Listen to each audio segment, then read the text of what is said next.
Welcome to the Angel Mystic Podcast. I am super excited you are listening because this is where spiritually open minds can come together to explore the wonders of angels, spiritual connections, and the art of manifesting. Hosted by me, Amanda Tooke, the Angel Mystic, your spiritual midwife to help you on your journey to a fulfilling and happy life. You may have seen me on ITV, Channel 4, or even in Fate and Fortune magazine.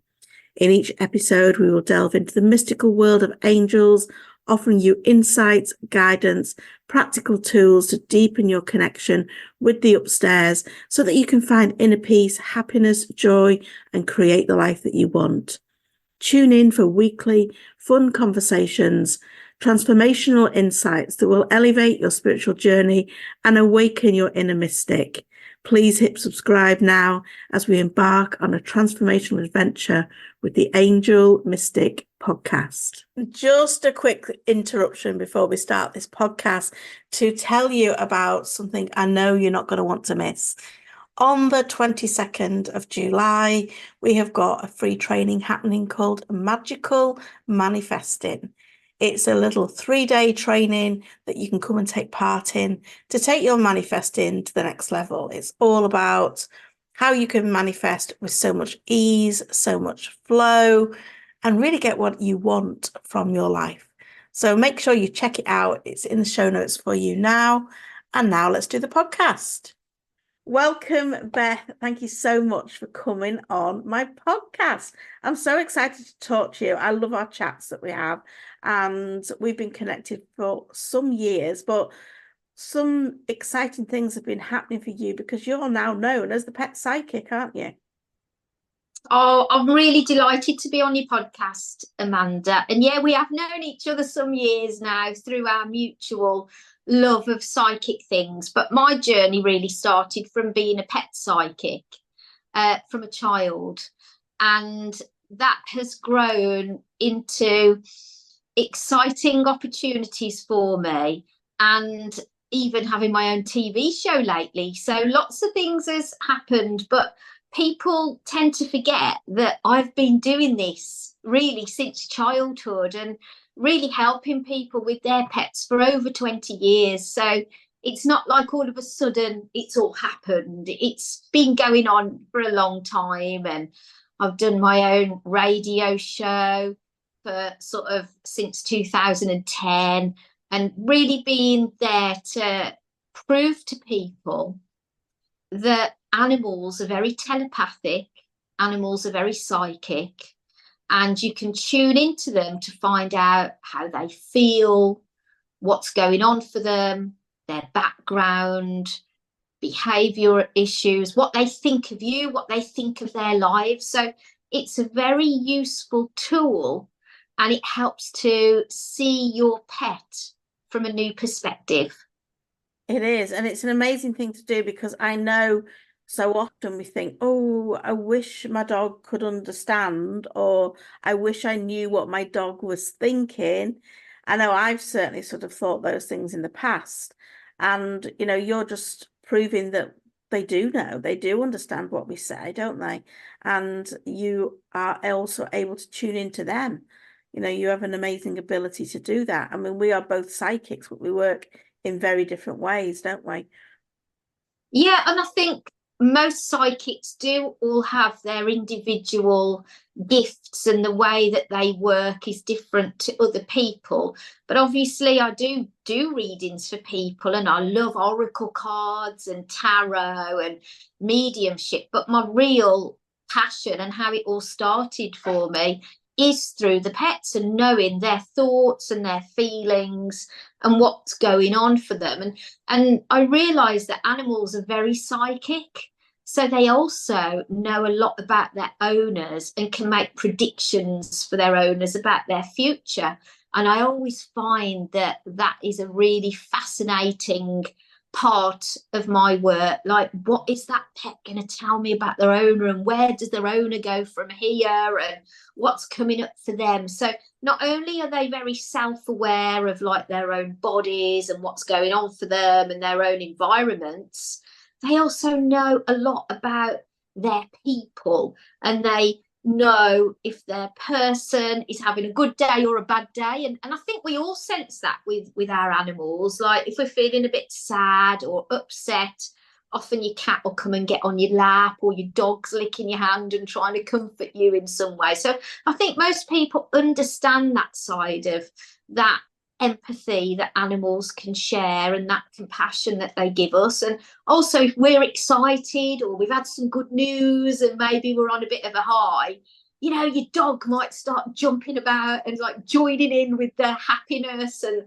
you know, you're giving off that sort of emotion, and they pick up on all sorts of things like that. And I think most people are aware of that with their own animals, but I take it certainly a lot deeper, where I'm having a mind-to-mind conversation with the pet and getting all sorts of answers to questions that their owners have about them, or even just asking them, you know, how are things for you? How do you feel? Is there anything that would help you? Is there anything you require or need? And when I do my readings with animals, although people have very specific questions for them, and it might be like, you know, why do you suddenly bark at a white dog when you're on a walk, but all the other colour dogs you take no notice of, you know, silly things like that. And we're thinking, what's going on?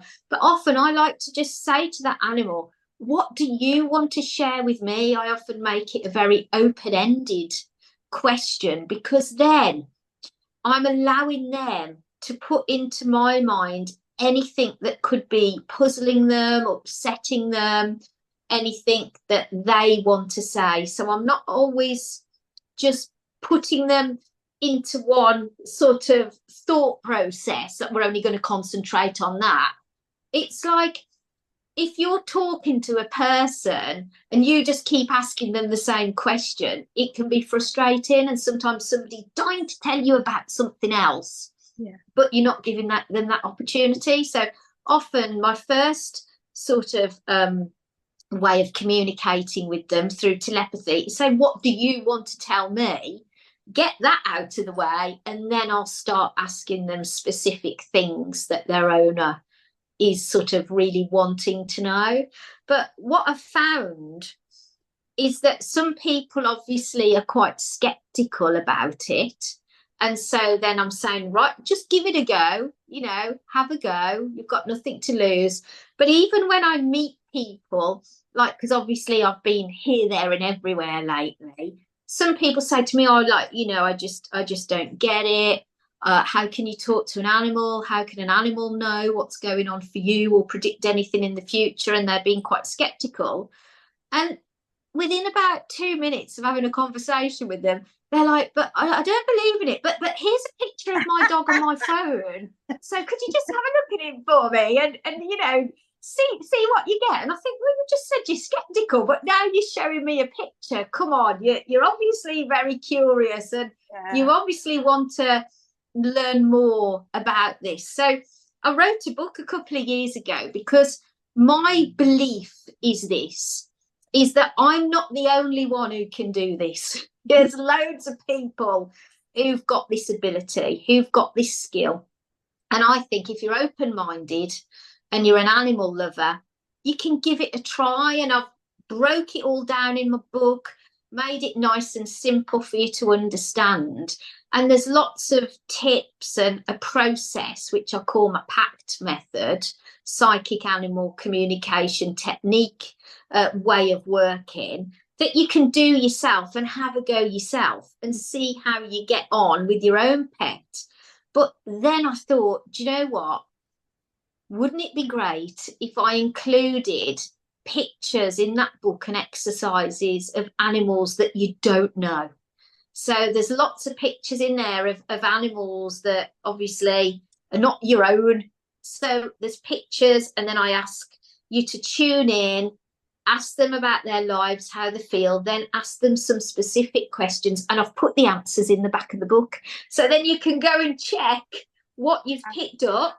Yeah. Go and check it in the back, and then you can see how well you're doing. And that really boosts your confidence. So when you start to like match up what you've received with the answers in the book, you start to think, oh my goodness, how could I have possibly known that unless I tuned in on a mind-to-mind communication? So it's a great way of practicing, learning more about it. Then have a go with your own pets, because with the pictures in the book, obviously you haven't got any emotional attachment to those animals. So you're quite like, oh, they can tell me anything. But with your own pets, I find people get a little bit sometimes emotional before they start. Yeah. Or they often say to me, oh, what if they tell me they don't like me? Or that I'm doing something wrong, and there's a bit of fear there for people to start communicating with their own pets. Now, it's highly unlikely that they don't like you when you're a good pet owner. Do you know what I mean? That's just something that we kind of put in our own mind. But using the book so that you're having a go with pets you don't know, it gives you a boost of confidence to start with, and then you're like really keen to get going with your own animal. So it's a good way of having somewhere to start. And what's your book called? Everything You Need to Know to Become a Pet Psychic. Brilliant. So it's quite self-explanatory. I'll put it in the show notes for people. So as you've been talking, I have been wondering, in fact, there's a couple of things going through my head right now, because this morning when I was having my chat with my angels, and they were, for me, angels make me very emotional. They're very, the unconditional love that they give me is not unlike what your pets give you. It can only, that's about the level pegging I could probably compare it to.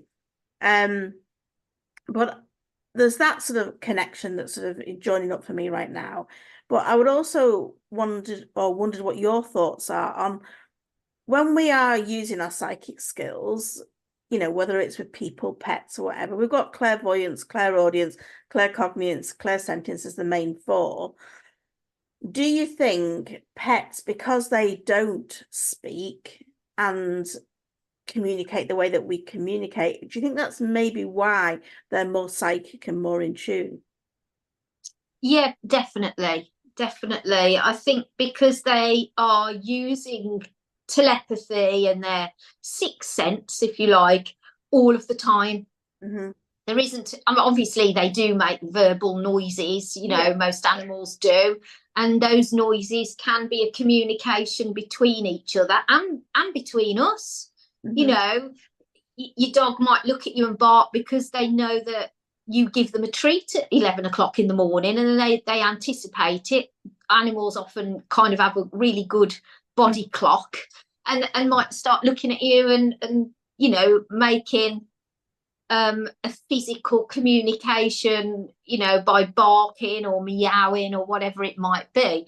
But a lot of the time they are communicating on a mind-to-mind basis, and they're utilising that part of the brain a lot. And I believe they're very psychic, and having like you've described, like the clairvoyance. So often when I communicate with them, I'm seeing the pictures that they're sharing with me in my mind, or sometimes it can feel like a little video playing out in my mind.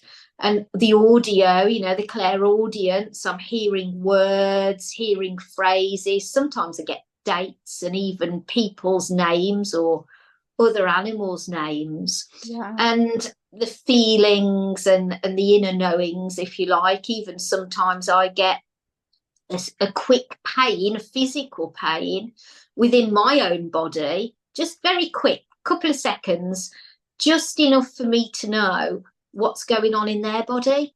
So say for instance your dog has hurt its back, I might suddenly like communicate with them, then I get like a twinge in my back and I think, ooh, and then it's gone. And I think that's their way of putting that feeling into me, so I know that they've got a back issue, which I can then say the back feels out of balance, check that with your vet, because obviously I'm not a vet. You always got to check things out through a vet. If I pick up any health issues, that is your port of call. I'm not a replacement for a vet, but certainly I have been in the past asked by vets to tune in when they've been completely flummoxed on something, and perhaps they've thought, well, I'll ask the pet psychic because I just don't know where else to go with this. So, you don't expect that. But I have had 3 or 4 vets in the past who have contacted me just to see if I can shed any light on an issue. And also I've had a vet who has been on my workshops, So I think people are becoming more open now to the concept and the possibility that this is something that they can do themselves, but also that it's a great way of obtaining even more information. Well, you're certainly leading the way with that. I mean, I know because I've been on your radio show in the past, but you've been on This Morning with this. You've had your own TV show, The Pet Psychic. How could people watch that if they didn't watch it when it was on live TV? Well, how can they watch it now? It's quite easy because Channel 5 has got an app called My5. So if you go on My5, which you can access online or on your smart TV, and I would imagine like on your computer, and that sort of way. If you go on My5 and just type in The Pet Psychic in the search box, the TV show will come up, and there's 4 one-hour episodes. So we do cover quite a lot of different animals. I mean, when I started the show, I wasn't allowed to know who I was meeting or what animals I was going to be encountering. I was only given an area. So they would book me, like a hotel overnight, and I'd go with my partner, Nigel, because I've been the length and breadth of England. I've been Wales, Scotland, up north, down south, lots and lots of travel, lots of driving. I couldn't do all that then do my readings and being filmed. So obviously, as you can appreciate, it's very time consuming. Nevertheless, I was given an area. So it was like, for instance, you're going to be going to Bolton. So I'd go the day before with my partner, stop overnight in the Premier Inn, So, and then they'd say in the morning, right, here's a postcode. You've got to drive there. It's about 20 minutes away. But they wouldn't give me the actual street address or the actual house. So we'd meet the producer and the cameraman in sort of a nearby vicinity. And then I'd have to wait there. And then they would say, right, follow us. And then we'd go actually to the house. And so when you watch the show and I'm knocking on that front door, that is the very first time I've met that person. When they say hello, that is how it is. That's the first time I've met their animal. And obviously I'll go in, don't know anything about them, so it is, as you see in the programme. So that was great fun because I'd be like en route thinking, oh, am I going to go and see like a cat, a dog, maybe it's a bird, maybe it's a ferret. But, I'd be like having all these thoughts on the journey, and I'd be trying to tune in before I got there. I think it's going to be a cat with a bit of an issue, and those kind of things. So it was quite exciting not to know. I love that sort of mystery, and and that was a great way for it to be presented for me. What I wasn't expecting was some of the animals that I turned up the one day to a farm, and it was a camel farm. That it's a camel dairy, and I'm like, oh wow, I'm going to be talking to camels.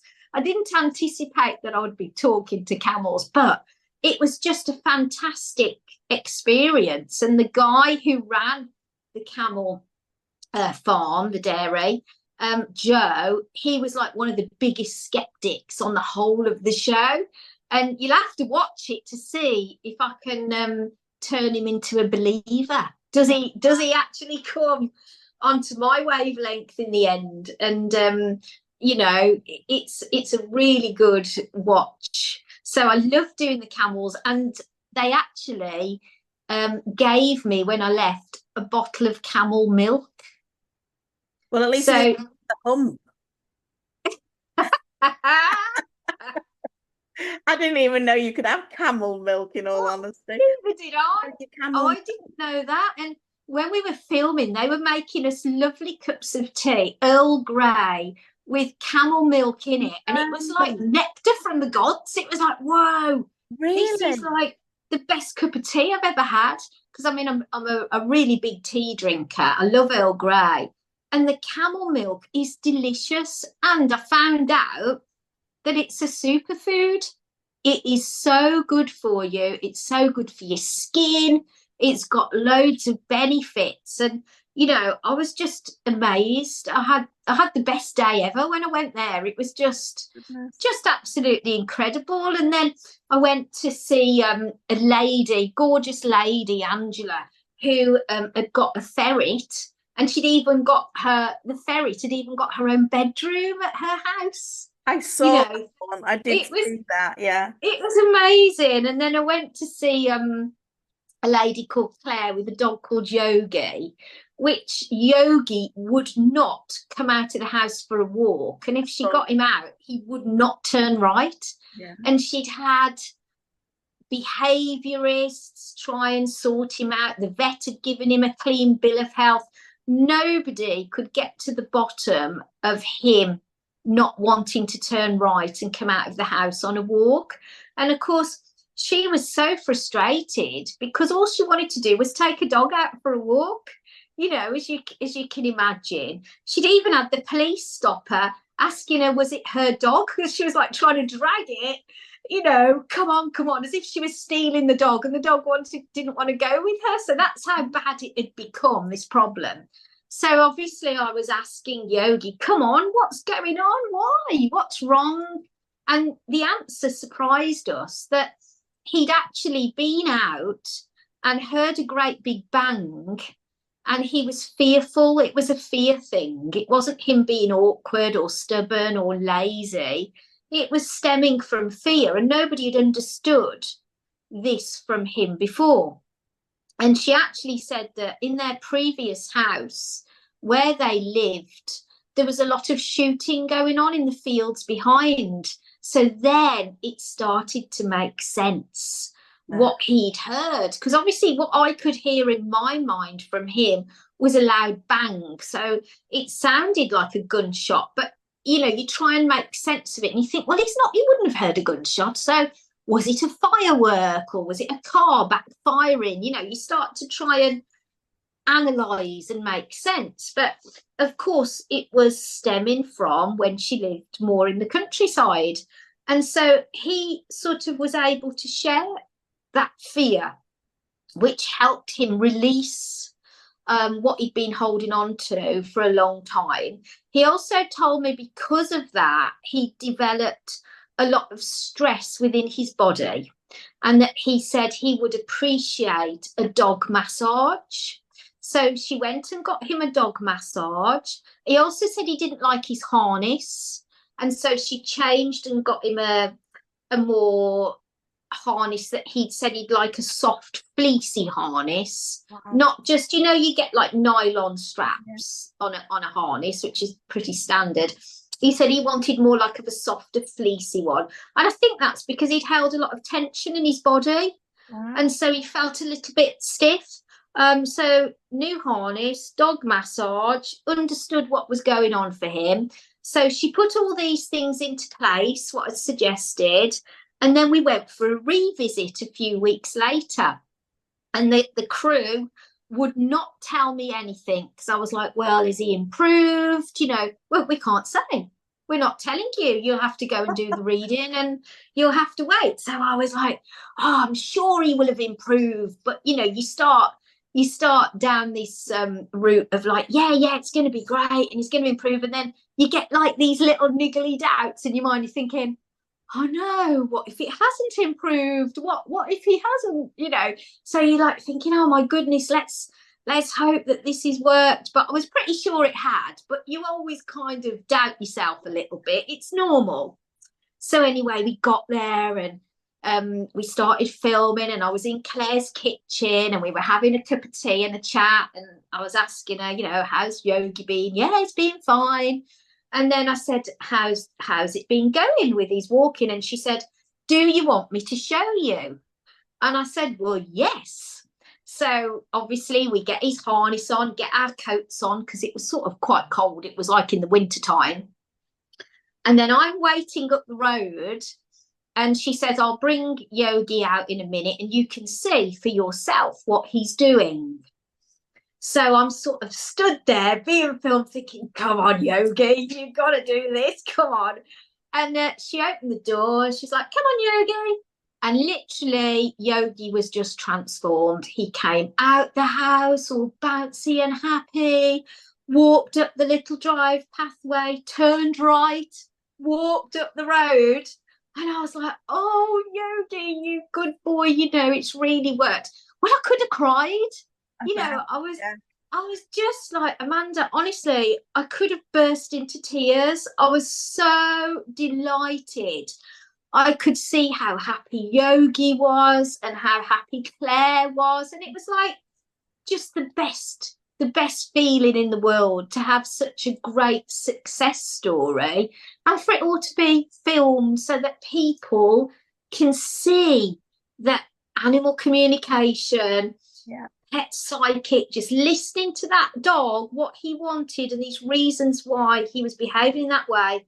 And when we put all that together, it worked. How fascinating that he knew all that what he needed. It's amazing, isn't it? It's kind of like self-awareness. Yeah, it's incredible. You don't think that, do you, of your pets? No. You don't think that they're going to be so knowledgeable of what they require. That's incredible. I think you did a sterling job with that show. I really, really do. I loved the bit that where you went to the house and there was a cat and you were sat with a man and a woman and they were talking about their cat. And I think the guy was a bit of a skeptic. Yes. You started talking about floorboards and a mouse, and then a dead mouse turned up, didn't it? It was the spookiest part of the series, I think. I loved it. It was just I mean, I felt very sad for the mouse, don't get me wrong, but it was an amazing moment when I'm describing to this couple that I believe there was a mouse in the house, and they were saying, no, we've never had any mice. No, that's not right.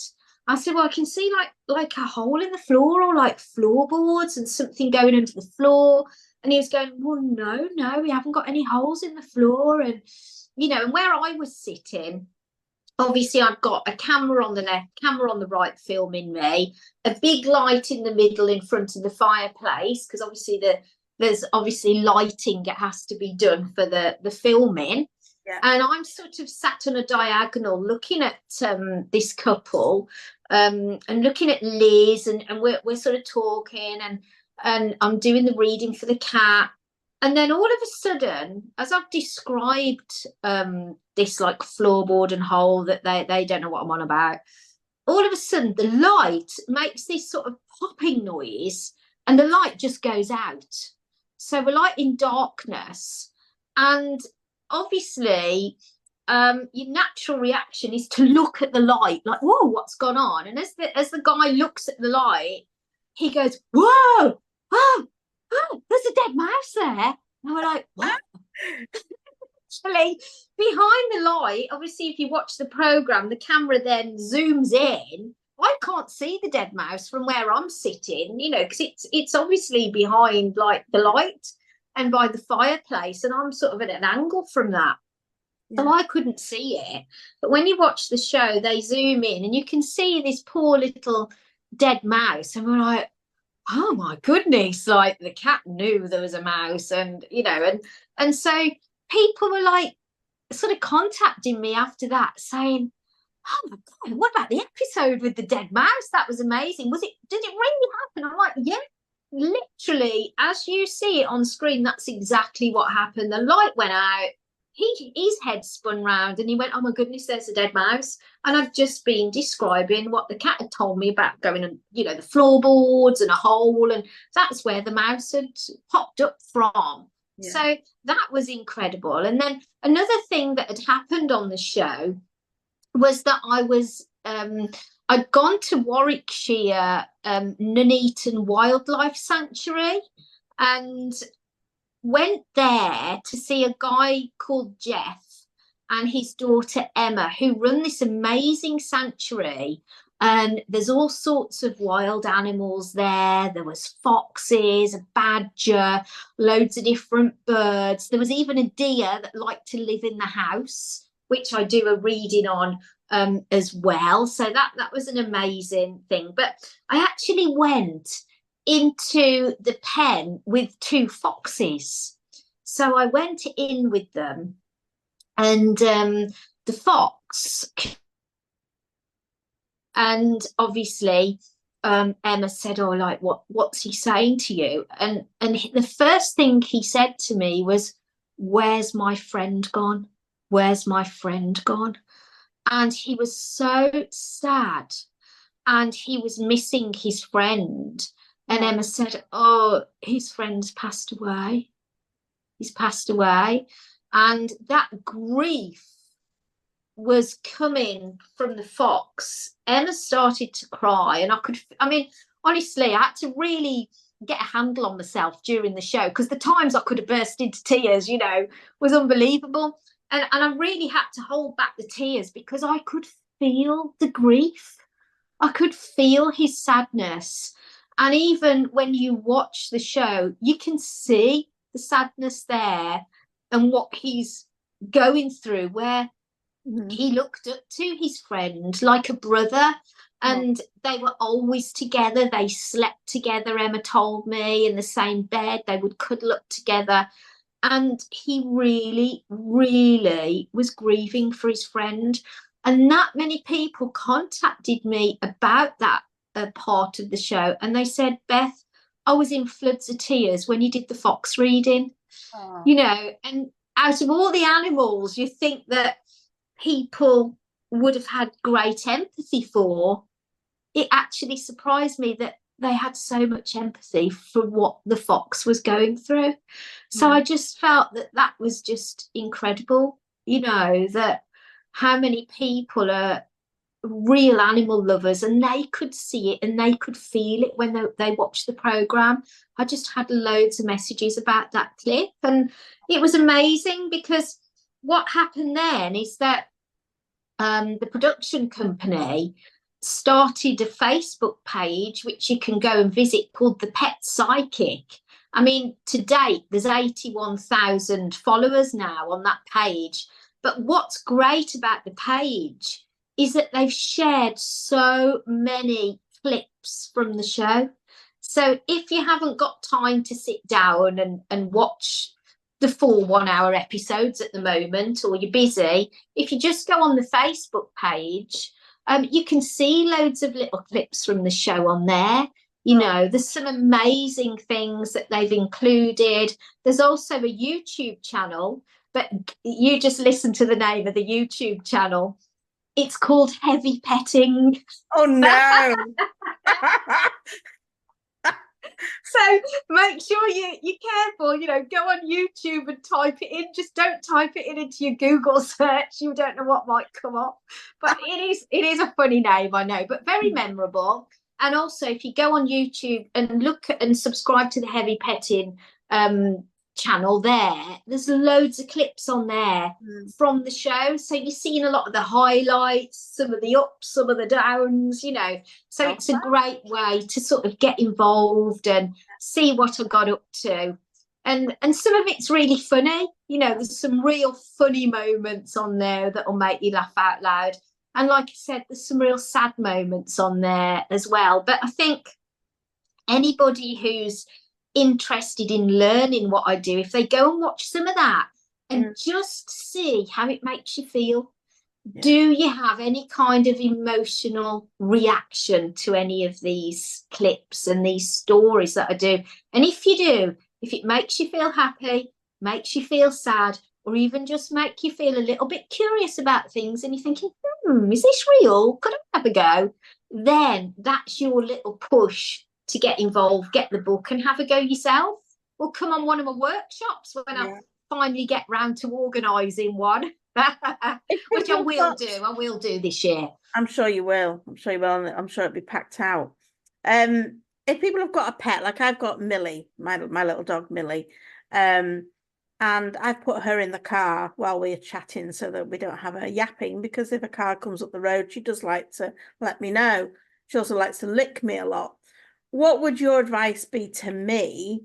I mean, is she happy in the car right now? Is she okay? I think she's okay. I wouldn't put her in there if she was distressed. She's always happy to go in the car, but she's not going on a journey. I'm just going to go and lift her out again. Is she going to be annoyed with me? Is she going to be Well, I think the first thing that's very important is to trust your own instinct. Mm-hmm. And the one thing you said there, Amanda, I think she's happy in the car. Mm.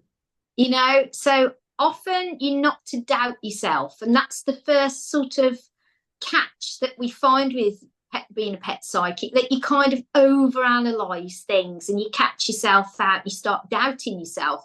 Even I do that after 20 years of doing this. I still think, like I said with Yogi, the dog, come on, I hope he is going to, come out and start walking up the road. So even I do it. So I think the first thing to think is you think she's okay. And that's very important. She likes the car. You think she's okay.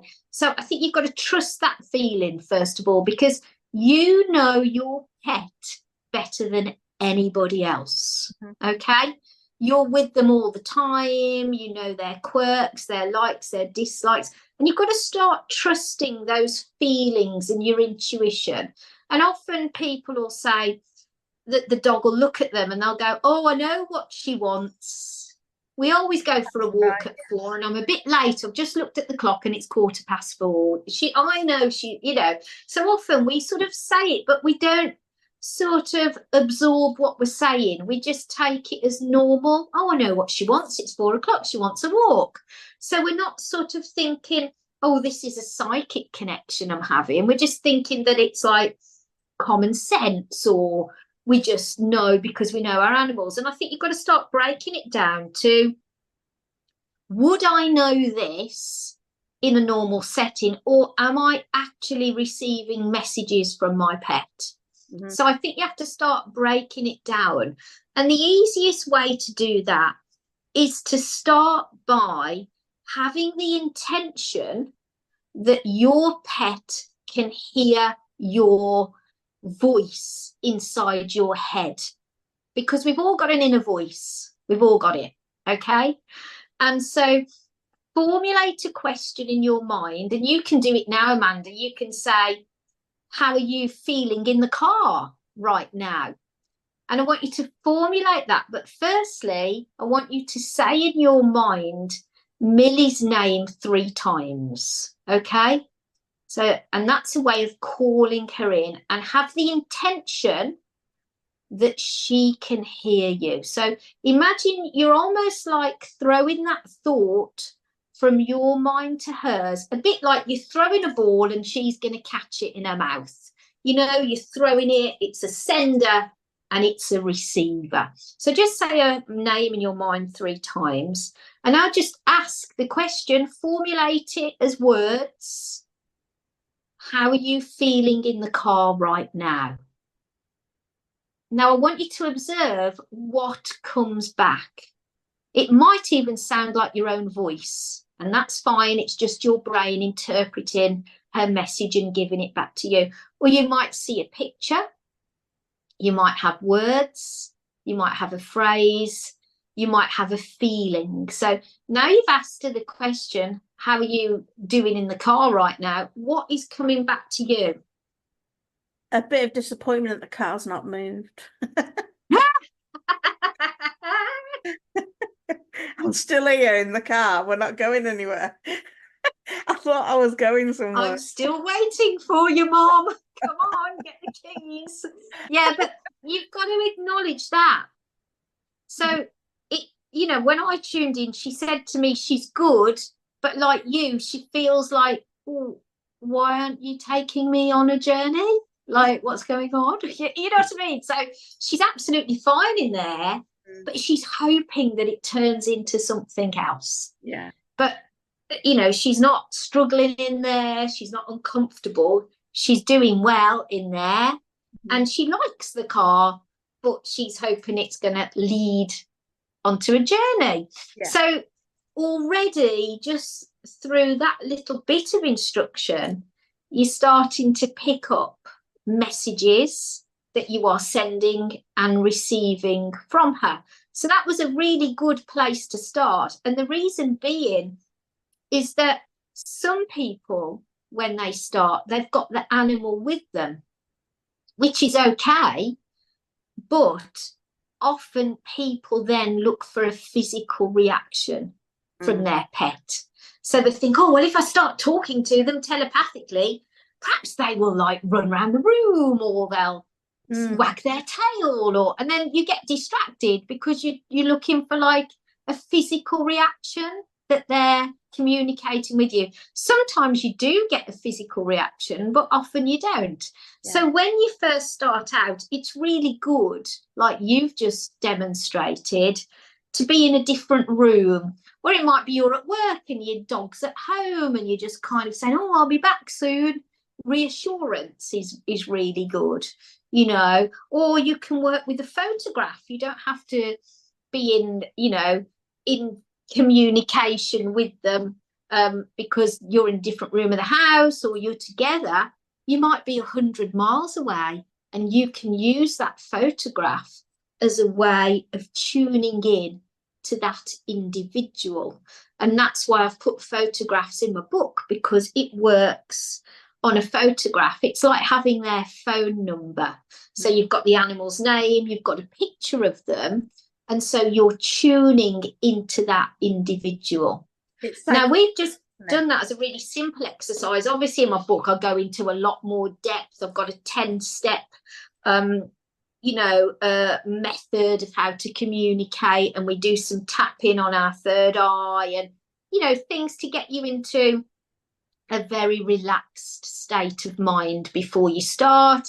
I do encourage people to do some meditation and some deep breathing, just as a way to bring you into focus. Because as you can appreciate, you're a psychic, you're doing this kind of thing all the time, so you drop into that sort of mode in your brain quickly and easily.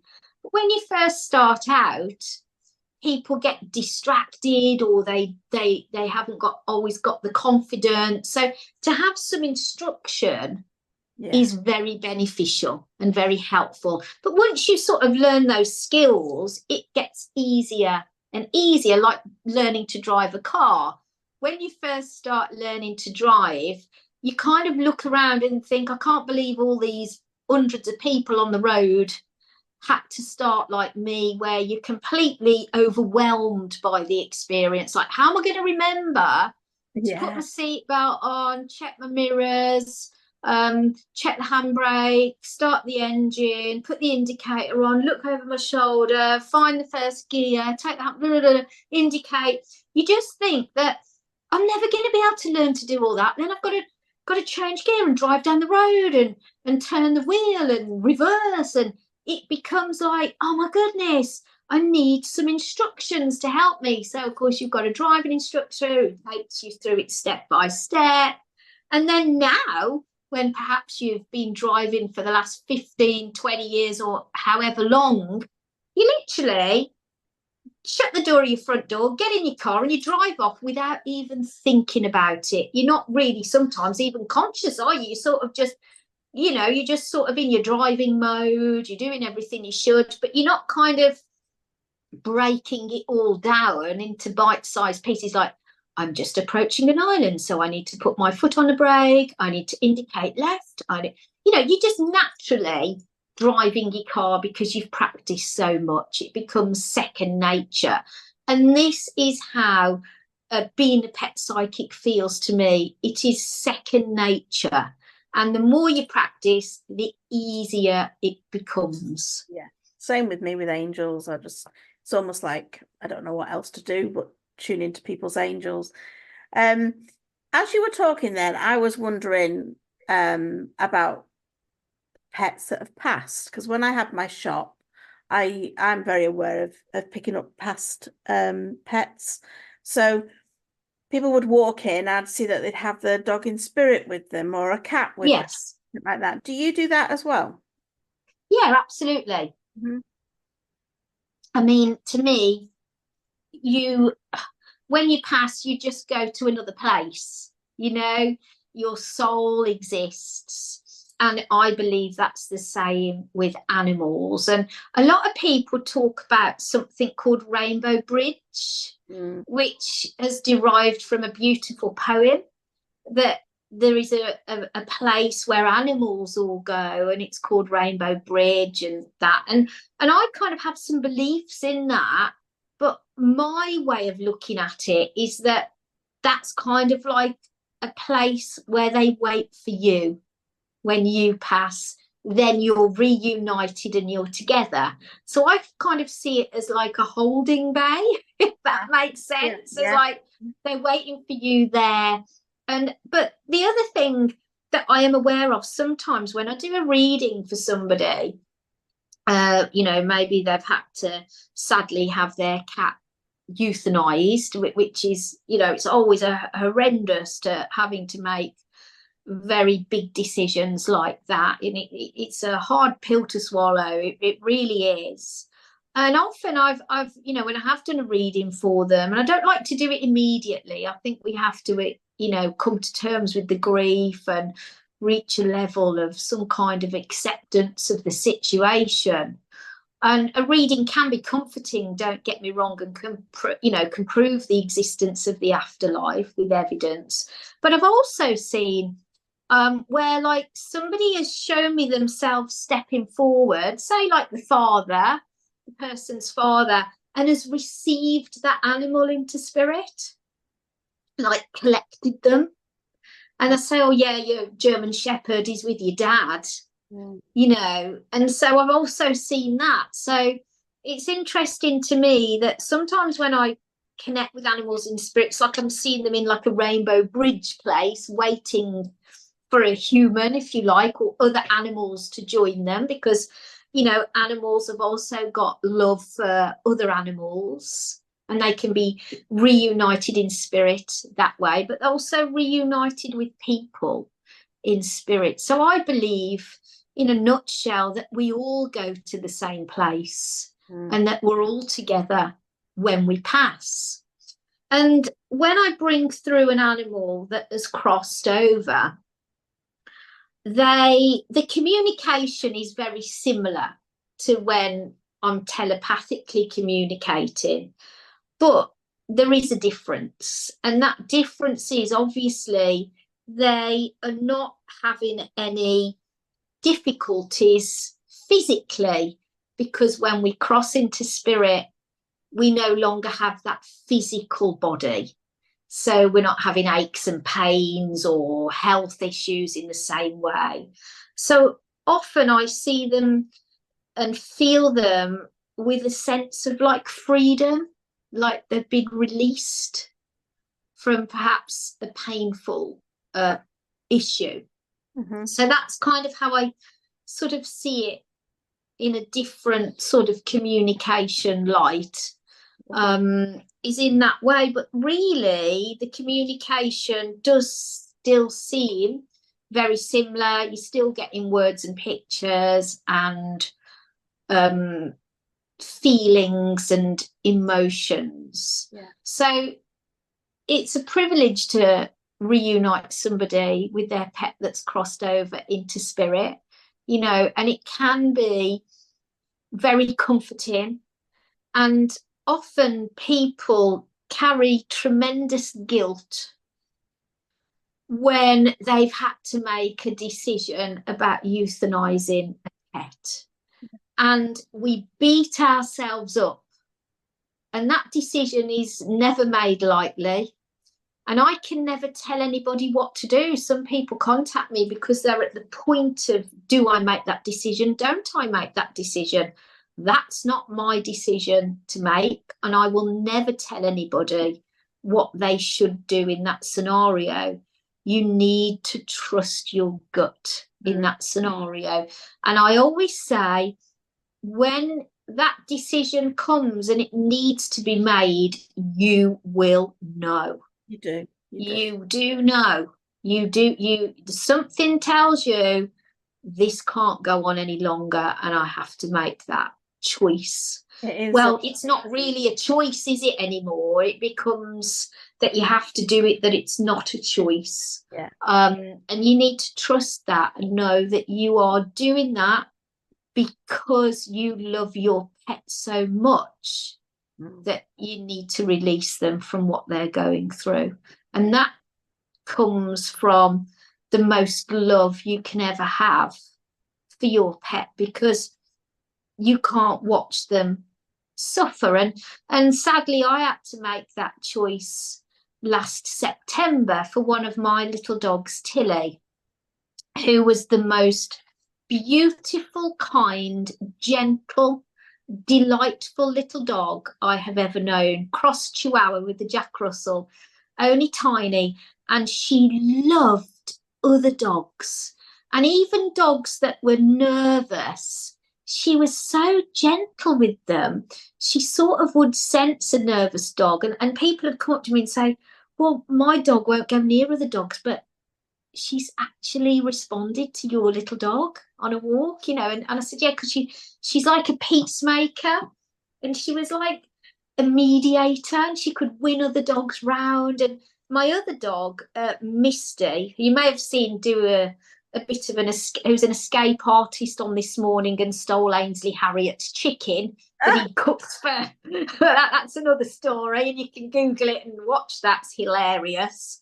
Live on TV. No. She is a rescue dog, and she was used for breeding, and therefore she's not very good with other dogs. So I think she sees dog, thinks that it just wants to come over to breed with her, and she's can be quite warning them off and baring her teeth. Now, Tilly used to take absolutely no notice of this behaviour, and she always won her round. Tilly would win Misty round. She was not put off by this showing of the teeth and warning her off. She'd be like, oh, come on, Misty, it's all right. Oh. So they became best friends. Oh. So really, Misty's best friend was Tilly. So when we adopted them together, because they'd got such a bond. Now, sadly, little Tilly, who was about 10 years old, very sprightly, very healthy, loved going for a walk, sadly developed cancer in her throat. So when you looked down her throat, it looked like she'd got bad tonsillitis. And obviously we were having vet visits, and they took a biopsy to check that's what it was. And sadly, I knew that's what it was, and it came back positive. And obviously she was given medication to try and help and slow things down. But she got to the point where it just filled the back of her throat and she couldn't breathe. So we did a bit of a bucket list, and we took her to all her favourite places, all her favourite walks. We went to the beach at Western and did all our beautiful things that she loved. And she still kind of like carried on for a while, and we'd stop and rest. And she kind of managed it for a few weeks, really. And then one day I tried to take her out, and she refused to go out on her walk. And I thought, that's not good. And the next thing that happened is that she could not go to sleep, because every time she lowered her head to go to sleep, she stopped breathing and she would jump up in like shock. And it got to the point where she'd had no sleep for about 2 to 3 days. And at that point, I knew that there was no curing her. I tried all the healing, as a Reiki healer and a spiritual healer. I tried everything. We tried alternative therapies. I knew that there was no way that she could recover. And as much as we tried, the vets were brilliant, don't get me wrong. There was nothing, because of where it was, they couldn't remove it. They couldn't do any more for her. And to watch your dog not be able to sleep for nearly 3 days and desperate to put their head down, but as soon as their head went down to sleep, jerked back up. She was then almost collapsing when she was stood up. And I looked at my partner, Nigel, and we said, it's time. We know we have to do it. And we just knew You do. that it was the right time. My daughter came with us, and Tilly, like a lot of dogs, didn't like going to the vets. Unfortunately, our vet won't come out to the house to euthanize. So what we did, we've got a camper van that we would always take the dogs on holiday in, which they loved, and they agreed to undertake the procedure to come out onto the car park and do it in the camper van, which she loved and where she was comfortable and where she got a beautiful bed. And that's what we had to do. And it was just heartbreaking. I mean, we were, as you can imagine, all crying and all very upset. But I can only say, when she passed very peacefully with us all with her, it was almost the relief that actually she was able to get some sleep, because that's what she couldn't do. But it's the hardest decision that you will ever make, but it has to be done sometimes. And I miss her every day, and people say to me, oh well, it's not as bad for you, Beth, because you can talk to them in the afterlife. I'm like, yeah, it is as bad for me, actually. I struggle. Even yesterday, a photograph popped up. You get your Facebook memories, and a Facebook memory popped up and a picture of me and her. And you just think, am I ever going to get over this? Am I ever going to recover? And you know what? I don't think you do. I just think you learn how to carry on. Well, it's about carrying on. We've, got a dog in spirit, and you do feel it. And I'm the same. I've had a recent Facebook picture pop up where you think, oh, Ellie. As soon as I call Ellie Millie, and I was in the same position. I had to have Ellie put down, and it's, you're like, well, if it's your time, it's your time. But I'm actually taking that decision. Yeah, her soul needs to pass back over. But we know, don't we? We know that we're all heading to the same place. We're all going back to spirit, and absolutely, it's essentially home for all of us. But it has been lovely talking to you today. I've loved having this chat, and I'm delighted to see how well you're doing in your role as the pet psychic, even that's what you do all your life. But yeah, well done you've done great with it. You really have. Well, I've loved being on your podcast. I don't want to end it on a sad note, because every animal is with you for a reason and a purpose, and we've got so much to learn from our pets. And I know that my heart is big enough to accept a new pet in when the time is right. And I think that's another thing that we need to remember. We never replace our pets. You can't replace the ones that have gone, but you can give another one a really good home. When that comes. And often synchronicity has a hand in it, that somebody just tells you about one, or one's going to come regardless, So always remember that they're with you for a reason. They're meant to be with you, whether it's for a long time, a short time, but there's always something to learn from each other. Yeah. And that's so important to remember. But it's just been fantastic to really talk about those things today, and thank you for the opportunity, Amanda. I love your podcast, and it's a great way of learning so much about all sorts of spiritual things and angels and everything you do. You've been an expert in your field for many years, and I always love sharing time with you, and you've been a regular guest on my radio show, and we've had some good laughs as well. And I love your little cards that you kindly sent me, your oracle cards many years ago, and I've still got them. I still use them. And obviously I know you're a best-selling author yourself, and I just wish you well on your journey too. Oh, thank you. And you're right about the synchronistic timings of a new pet coming in, because that's what happened with Millie. I found Millie on the anniversary of Ellie's passing. Really? So I'm sure you will find, the right pet at the right time as well.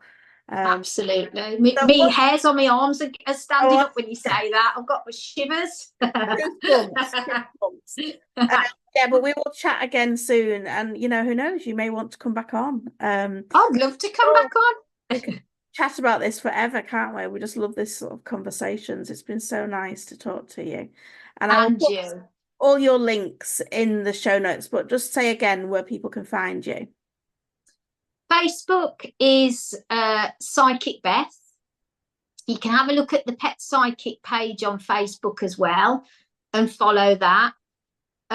Elizabeth Lee Crowther is Instagram, and my website is psychicbeth.co.uk.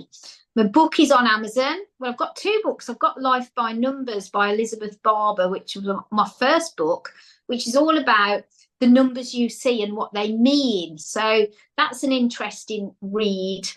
Some people might like to have a look at that. But everything you need to know to become a pet psychic is available on Amazon. But if you go into the big Waterstones, like, if you're in a city centre like London, Birmingham, Bath or Cardiff or somewhere like that, you can actually buy the book on the shelf. It is in Waterstones, but it's in the big Waterstones. It's not in like the smaller ones. But if you go on their website, it'll tell you if they've got the book in stock in your store.